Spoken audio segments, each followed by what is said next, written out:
Siguradong mapapa-only rice ka na naman nito. Tara, umpisa na natin. Kung meron kayong food processor, mas mainam kung dudurugin natin ang ating mga sangkap. Naghiwa na nga pala ako dito ng kapirasong luya, sibuyas, bawang at lemongrass. Yung complete ingredients po ay lalagay ko na lang po ulit sa ating comment section box. Ayan, isara lang natin siya ng mabuti at hilain natin ng ilang beses. Hanggang sa ito ay madurog ng pino. Ayan, okay na ito. Ilagay na natin sa ating manok. 3 pirasong hita lang itong binili ko. Maglagay na tayo dito ng 1 teaspoon ground pepper, 1/4 teaspoon salt, 1/4 cup brown sugar. Mag-add din tayo dito ng 1 pack ng oyster sauce or 2 tablespoon. Maglagay din tayo ng 2 tablespoon tomato paste. Maglagay din tayo dito ng kalahating lemon juice or 4 na pirasong kalamansi juice. Maglagay din tayo dito ng 1/4 cup na soy sauce at 1/2 cup na water. Haluin lang natin ng mabuti hanggang sa manuot na yung mga pampalasang nilagay natin sa manok. Hindi ko muna ito lulutuin agad, imamarinate ko muna ng 30 minutes. Ayan, itabi lang muna natin siya. And after 30 minutes, pwede na natin siyang iprito.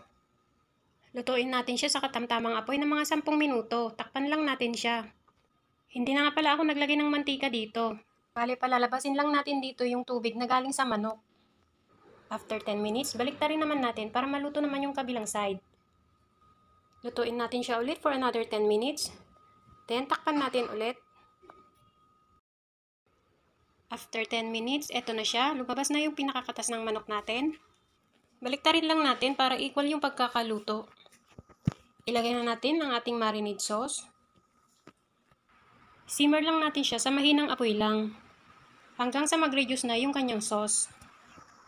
Paminsan-minsan ay baliktarin naman natin para pantay-pantay yung kanilang pagkakaluto.